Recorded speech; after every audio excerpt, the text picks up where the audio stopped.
पूरी दुनिया प्रेस कर रही है इस वक्त पाकिस्तान को, जैसे इस कोविड क्राइसिस से मनूवर किया है। वाइप आउट हो गई है economies.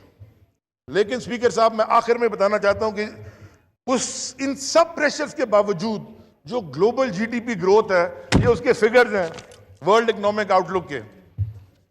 America, United states -8%, United kingdom, London जहां सबके अपार्टमेंट्स आजकल मिलते हैं, बड़े जमाने से मिल रहे हैं, -10.2%, south Africa -8%, Russia -6.6%, Saudi Arabia -6.8%, Malaysia जो कि मुसलमान मुल्कों में एक बड़ी अच्छी तगड़ी इकोनॉमी समझ जाती है, -3.8%, हिंदुस्तान जिसको अच्छी तरह फेंटा लग रहा है चाइना से मोदी सरकार को, -4.5%, और पाकिस्तान स्पीकर साहब सिर्फ 0.4%।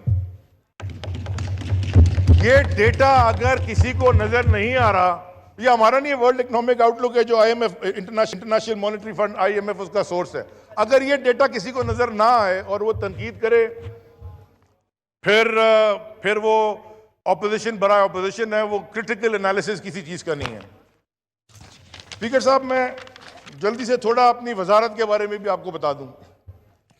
कुरान शरीफ में, और यहाँ बड़े पढ़े लिखे लोग बैठे हैं और मुझे पता है और मुझे यकीन भी है कि तर्जुमे के साथ कुरान शरीफ यहाँ मुझसे ज़्यादा सबने पढ़ा होगा, तकरीबन 9 दफ़ा या 10 दफ़ा समंदरों का और जहाज़ों का जिक्र अल्लाह ताला ने किया। सूरह नहल की एक आयत का तर्जुमा मैं आपके सामने पेश कर दूं, और वही है जिसने समंदर को तुम्हारे इख्तियार में दिया ताकि से उसमें तुम ताज़ा गोश्त खा सको और उससे जेवर निकाल सको जिसे तुम पहनते हो, और तुम देखते हो कि बड़ी बड़ी कश्तियां समंदर के पानी को चीरती हुई चली जाती हैं, और इसलिए कि तुम खुदा के फजल से माश तलाश करो और ताकि उसका शुक्र अदा करो। 1400 साल पहले कुरान मजीद में ब्लू इकोनॉमी का जिक्र हो चुका था।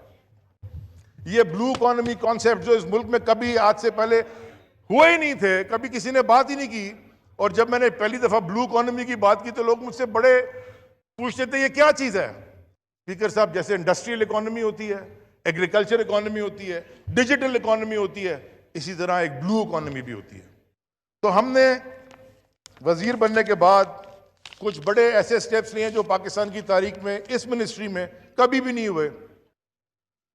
पहला स्टेप हमने लिया था कि हमने एक व्हाट्सएप नंबर और एक ईमेल एड्रेस बनाया और हमने इसको पब्लिक कर दिया। जितने लोग मैरीटाइम सेक्टर से रिलेटेड हैं वो डायरेक्टली मुझसे रब्ता कर सकें, मुझे सजेशन दे सकें, अगर कोई इरेगुलरिटी है उसको रिपोर्ट कर सकें। वो मैं डायरेक्ट मॉनिटर करता हूं 3 दफा हफ्ते में बैठ के। मैं सर स्पीकर साहब आपको छोटी सी ब्रीफ अपनी ऑर्गेनाइजेशंस के बारे में भी दे दूं, क्योंकि वो फाइनेंशियली इंडिपेंडेंट ऑटोनोमस बॉडीज हैं। PNSC जब हम आए थे तो 9 जहाज थे, जिसमें से 5 बल्क कैरियर से और 4 लिक्विड कैरियर से जिसमें तेल आता है। वो अब 2 बढ़ा के 11 जहाज हो गए। एक ERP सोल्यूशन, सारी दुनिया बात कर रही है डिजिटाइजेशन की। PNSC मेरे ख्याल में इस मुल्क की स्टेट ओन एंटरप्राइजेस में पहली होगी जिसके ERP सोल्यूशन इंप्लीमेंट, तकरीबन कोविड नहीं होता तो हो चुका होता, लेकिन नवंबर 2020 में पूरी PNSC एंटरप्राइज सोल्यूशन के ऊपर चल रही होगी। 4.7 बिलियन रुपए के लोन पिछले 2 साल में, या 2 साल से थोड़े कम वक्फे में, 9-11 को हमने होत किया था 2018 में, 4.7 बिलियन रुपीस के लोन PNSC वापस कर चुकी है। और जो 2 नए जहाज लिए हैं उनके ऊपर जो लोन सिक्योर किया है, कोई गवर्नमेंट गारंटी से नहीं है, सिर्फ अपनी बैलेंस शीट पे लिया, कोई कोलैटरल गवर्नमेंट से हमने नहीं मांगा। 2 बड़ी पुरानी बिल्डिंग्स हमारे पास कराची में है PNSC के अंदर, और जो कराची वाले मेरे दोस्त हैं उनको पता होगा, एक बड़ी फेमस असद उमर साहब को पता होगा, मोहम्मदी हाउस, एक IIA चुंदरी के रोड पे पूरी पुरानी बिल्डिंग है, और एक रैली हाउस है जो उससे भी पुराना है, उसकी हम पूरी रेस्टोरेशन करके उसकी पास ग्लोरी में उसको लेके जा रहे हैं। KPT में एक नई जेटी बनी है जो हमारे माहीगीरों के मसले हैं, क्योंकि एक ही पुरानी जेटी थी, दूसरी जेटी बन गई, इंशाल्लाह उसका इफ्तिताह होने वाला है। बल्क कार्गो टर्मिनल क्योंकि सिर्फ एक था पोर्ट कासिम में, हमने यहां बिडिंग करवा दी है, 11 कंपनी इंटरनेशनल कंपनीज में बिड में हिस्सा लिया है और बड़ी बड़ी दुनिया की पोर्ट ऑपरेटिंग कंपनीज भी हैं। स्पीकर साहब 2.2 बिलियन रुपीस, 2.2 बिलियन रुपए केपीटी ने लिक्विडेट डैमेजेस में रिकवर करके अपने अकाउंट में जमा करा दिए। पहली दफा स्पीकर साहब ये भी सुन लें, हम तो पिछले 15-20 साल से मिनिस्टर नहीं हैं, 2010 से ये जो इंस्टीट्यूशंस हैं ये मैनेजमेंट बुक्स पे चल रहे हैं। माने इसका मतलब ये कि इसका बजट मिनिस्ट्री ने अप्रूव ही नहीं किया, प्रोफेशनल बजट है। क्यों? 2010 से केपीटी का कभी ऑडिट ही नहीं हुआ था, 2008 से पोर्ट कासिम का कभी ऑडिट नहीं हुआ था। टेंडरिंग प्रोसेस के थ्रू पहली दफा केपीटी की 125 साल की तारीख में स्टोर का ऑडिट कंप्लीट हो गया है। केपीटी का एक अस्पताल है स्पीकर साहब, इतना बड़ा अस्पताल नहीं आगा खान जितना, लेकिन मैंने देखा कि उसके 140 करोड़ रुपए खर्च होते हैं साल में। उसका ऑडिट टेंडरिंग प्रोसेस के थ्रू एक फर्म आ गई है, वो उसका शुरू हो गया है और पूरे केपीटी का फाइनेंशियल ऑडिट कंप्लीट होगा और हम पूरी दुनिया में दिखाएंगे कि फाइनेंशियल ऑडिट जब कंप्लीट होता है तो वहां हुआ कि अच्छी चीज हुई वो भी दिखाएंगे और जो शॉर्टकमिंग्स हैं और इरेगुलरिटीज है वो भी दुनिया में दिखाएंगे।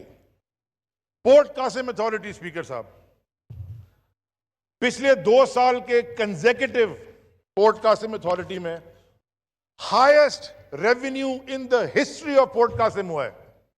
और मैं आपको यह बताता रहा हूं, 1 इंच जमीन पोर्ट कासिम की बेची नहीं है हमने, अलॉट नहीं की है, ये ऑपरेशनल रेवेन्यू है, छोटी छोटी चीजें ठीक करके रेवेन्यू बढ़ गया। आज पोर्ट कासिम के जो बैंक रिजर्व्स हैं वो पूरी तारीख में पोर्ट कासिम की कभी इतने नहीं थे। ऑडिट 2008 का शुरू हमने कराया था, 2016 तक कंप्लीट, इंशाल्लाह by the end of the year हम इसको ऑन टू डेट ले आएंगे। नाइट नेविगेशन स्पीकर साहब, आपको पता है यहां मैं वजारत की बात इसलिए करना चाहता हूं कि लोगों को पता हो, क्योंकि बिजनेस इंडस्ट्री डायरेक्टली रिलेटेड है पोर्ट से। जब जहाज बाहर खड़ा होता है समंदर में, उस पर रोज का 20, 25, 50 हजार डॉलर डैमेज पड़ता है, क्योंकि वहां नाइट नेविगेशन छोटी जहाजों की होती थी। हमने ड्रेजिंग करवा के अब बड़े जहाजों की भी नाइट नेविगेशन 2019 में पोर्ट कासिम में शुरू हो गई है। कोविड-19 के अंदर पोर्ट कासिम इस रीजन का वाहिद पोर्ट था जो खुला रह गया। जो इतना बड़ा पोर्ट है बॉम्बे में, वो भी बंद हो गया, जवाहरलाल नेहरू पोर्ट। लेकिन मार्च और अप्रैल के महीने में पोर्ट कासिम ने रिकॉर्ड 270 वेसल्स हैंडल किए हैं, जो कभी तारीख में पाकिस्तान की नहीं हुआ। जो प्राइम मिनिस्टर का ग्रीन पाकिस्तान इनिशिएटिव है, हम पोर्ट कासिम में हमने 1 मिलियन मैनग्रोव्स की प्लांटेशन शुरू कर दी है। एक जो बड़ी 2 बातें मैं आपको बताना चाहूं, एक बड़ी डिटेल स्टडी कंप्लीट की है स्पीकर साहब। उस स्टडी से इंशाअल्लाह पाकिस्तान की तारीख की सबसे बड़ी, लेकिन इस रीजन की सबसे बड़ा ड्रेजिंग प्लान अब तैयार हुआ है, तकरीबन $350 मिलियन पे हो जाएगा।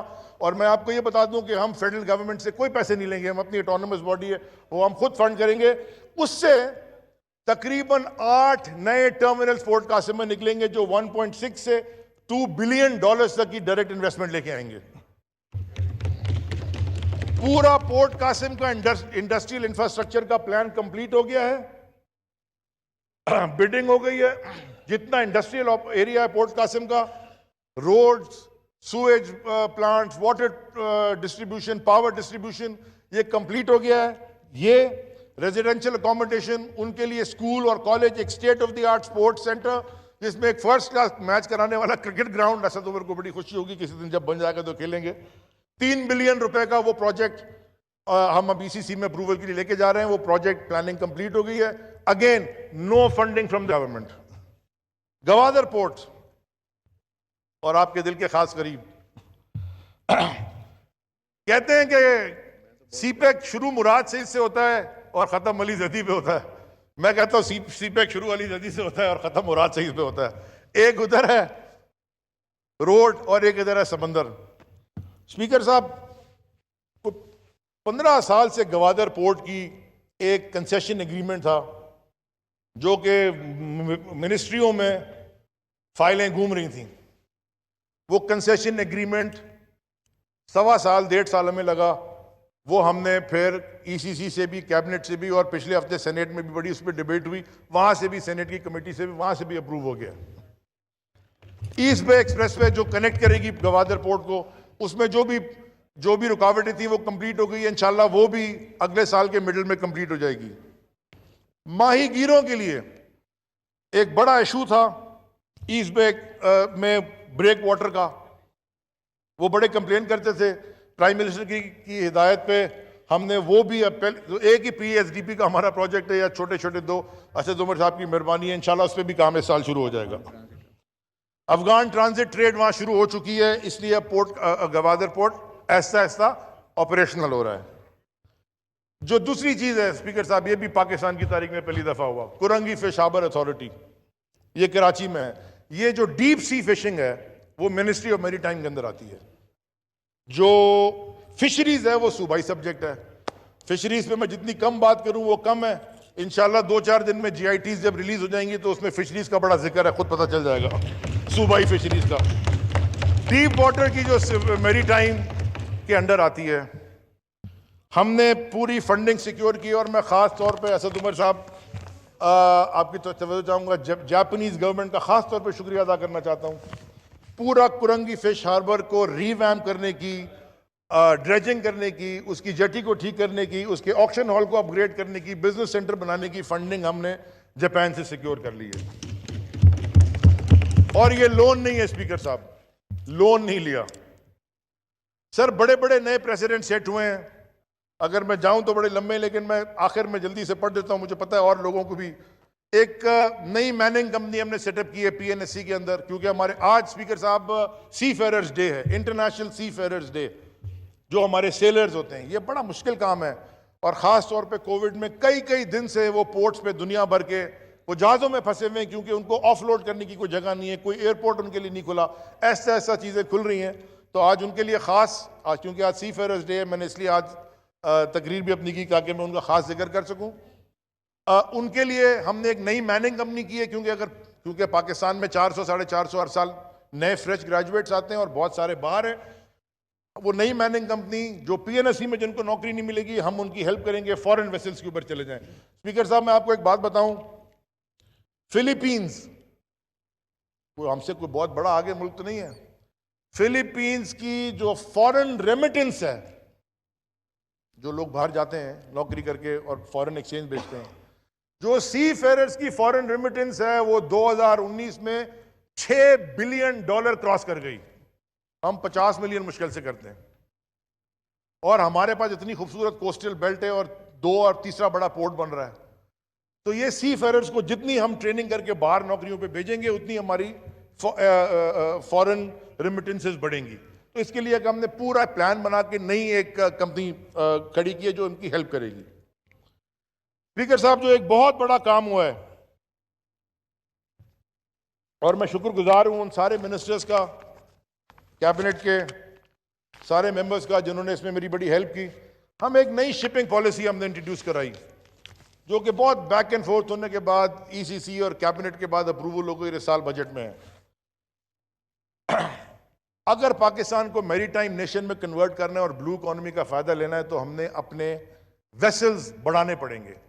लास्ट ईयर हमने $5.5 बिलियन सिर्फ फ्रेट में भरा है, क्योंकि हमारे अपने जहाज नहीं है। तेल तो आना है, सोयाबीन भी आना है जिससे घी बनता है और सुबह पराठे खाते हैं सारे, एडिबल ऑयल भी आना है, कोयला भी आना है जैसे बिजली प्रोड्यूस होती है, हाइड्रोकार्बन्स भी आने हैं, एलएनजी भी आनी है।